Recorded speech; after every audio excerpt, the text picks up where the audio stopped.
കത്തോലിക്ക സഭയുടെ പേരു പറഞ്ഞ് വർഗീയതയുടെ വിഷം വിളമ്പാൻ ആരും ഇലയിടേണ്ടെന്നും സഭ സ്വന്തം ചിലവിൽ ഒരു വർഗീയ പ്രസ്ഥാനത്തെയും വളർത്തിയെടുക്കില്ലെന്നും പാനപാത്രം ഏതായാലും വിഷം കുടിക്കരുതെന്നും ദീപികയുടെ മുഖപ്രസംഗത്തിൽ നിലപാട് വ്യക്തമാക്കി. സ്വന്തം മതമൗലികവാദത്തെ ഓമനിച്ച് വളർത്തിക്കൊണ്ട് മറ്റെല്ലാ മതങ്ങളുടെയും തീവ്രവാദത്തെയും വർഗീയവാദത്തെയും പ്രതിരോധിക്കാനിറങ്ങുന്ന കാപട്യത്തെ കേരളം ഏറ്റെടുക്കില്ല. മതേതര ജനാധിപത്യത്തെ മതവേഷം കെട്ടിക്കാൻ ശ്രമിക്കുന്നവരെ നാം തിരിച്ചറിയേണ്ടതുണ്ട്. നമ്മൾ ഒന്നാണ്. ദൈവത്തിനുള്ളത് ദൈവത്തിനും സീസറിനുള്ളത് സീസറിനും കൊടുത്ത് ഒരു ജനതയായി നമുക്ക് ജീവിക്കണം. രാജ്യത്തിനും ലോകത്തിനും മാതൃകയാകാനുള്ള ചരിത്ര നിയോഗം കേരളത്തെ പോലെ ഏറ്റെടുക്കാൻ മറ്റാർക്ക് കഴിയും? മതത്തെ രക്ഷിക്കാൻ ഇറങ്ങിയിരിക്കുന്നവരെ കൊണ്ട് മറ്റുള്ളവർക്ക് ജീവിക്കാനാകാത്ത സ്ഥിതി വളരുകയാണ്. രാജ്യത്തെ തൊഴിലില്ലായ്മയും സാമ്പത്തിക അസമത്വങ്ങളും അഴിമതിയും അഴിമതി വിരുദ്ധ നിഴൽ യുദ്ധങ്ങളും ഉൾപ്പെടെ 100,000 നീറ്റലുകളെ മറയ്ക്കാനുള്ള ഒറ്റമൂലിയായി മതത്തെ ദുരുപയോഗിക്കുന്നവരുടെ എണ്ണം കൂടുകയാണ്. മതമേതായാലും പ്രശ്നമില്ല. പ്രധാന വിഷയങ്ങളൊന്നും ചർച്ച ചെയ്യപ്പെടാതിരിക്കാനുള്ള ഈ തെരുവ് നാടകങ്ങളിലെ അഭിനേതാക്കളെ തിരിച്ചറിയാൻ വൈകിയാൽ കേരളവും വലിയ വില കൊടുക്കേണ്ടി വരും. കൃത്യമായി പറഞ്ഞാൽ ആഗോള ഇസ്ലാമിക് തീവ്രവാദത്തെയും ഹിന്ദു വർഗീയവാദത്തെയും ന്യൂനപക്ഷ വിരുദ്ധതയെയും അഹിംസാ മാർഗങ്ങളിലൂടെ എതിർത്തിട്ടുള്ള കത്തോലിക്ക സഭ സ്വന്തം ചെലവിൽ ഒരു വർഗീയ പ്രസ്ഥാനത്തെയും വളർത്തിയെടുക്കില്ല. മതത്തെയല്ല, തീവ്രവാദത്തെയാണ് നാം ചെറുക്കുന്നത്. വിശ്വാസികളോടല്ല, വർഗീയവാദികളോടാണ് നാം മാ നിഷാദ എന്ന് പറയുന്നത്. ക്രൈസ്തവരെ രക്ഷിക്കാനെന്ന മുഖംമൂടിയിട്ട് ഇതര മതസ്ഥരെ അവഹേളിക്കുന്ന ക്രിസ്ത്യൻ നാമധാരികൾ ആരായാലും സഭയുടെ തോളിലിരുന്ന് ചെവി തിന്നണ്ട. അന്ത്യത്താഴവേളയിൽ ക്രിസ്തു കാസയിൽ എടുത്തു കൊടുത്തത് സ്വന്തം രക്തമാണ്, അപരന്റെ അല്ല. വിശ്വാസികളെ വർഗീയ തൊഴുത്തുകളിൽ കൊണ്ടു കെട്ടാമെന്ന് കരുതുന്നവർ കാര്യം നടക്കാതെ വരുമ്പോൾ സഭയെ ക്രിസ്തുവിൻ്റെതായി നിലനിർത്താൻ ശ്രമിക്കുന്നവരോടൊക്കെ നേരെ ഭീഷണിയുടെ സ്വരം എടുക്കാൻ ശ്രമിക്കുന്നുണ്ട്.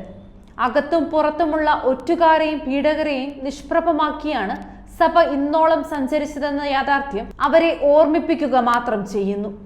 ബ്രിട്ടനിൽ നിന്ന് അയർലൻഡിനെ മോചിപ്പിക്കുവാൻ 1919 രൂപീകരിച്ച ഐറിഷ് റിപ്പബ്ലിക്കൻ ആർമിയിലെ അംഗങ്ങൾ ആക്രമണത്തിന്റെയും ഹിംസയുടെയും പാദത്തിലിറങ്ങിയപ്പോൾ അത് വേണ്ടെന്ന് പറയാൻ മുന്നിലിറങ്ങിയത് കത്തോലിക്ക സഭയാണ്. തീവ്ര ദേശീയവാദികളായിരുന്ന IRA കത്തോലിക്ക സഭയുടെ സംഘടനയല്ലെങ്കിലും അംഗങ്ങൾ കത്തോലിക്ക സഭ വിശ്വാസികളായിരുന്നതിനാൽ സഭയ്ക്ക് ഇടപെടേണ്ടി വന്നു.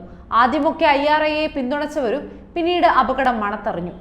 ദൈവസന്നിധിയിലെ കൊലപാതകമെന്നാണ് IROയുടെ നടപടികളെ തള്ളിപ്പറഞ്ഞുകൊണ്ട് 1922 കത്തോലിക്ക ബിഷപ്പുമാർ ഇടയ ലേഖനമിറക്കിയത്.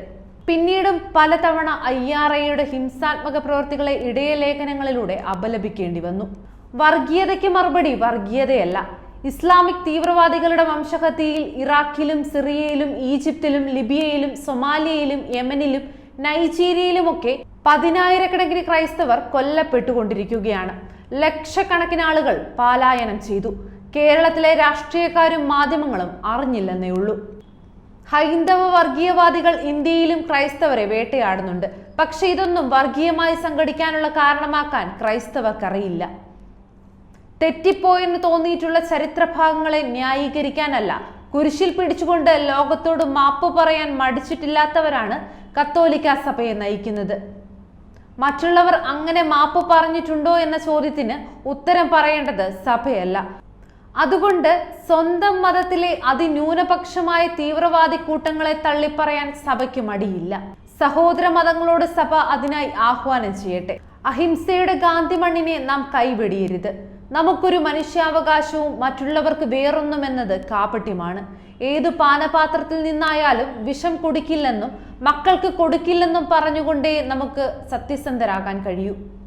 നാളെയും നമ്മുടെ മക്കൾ കൈകോർത്തു വേണം പള്ളിക്കൂടങ്ങളിലേക്ക് പോകാൻ.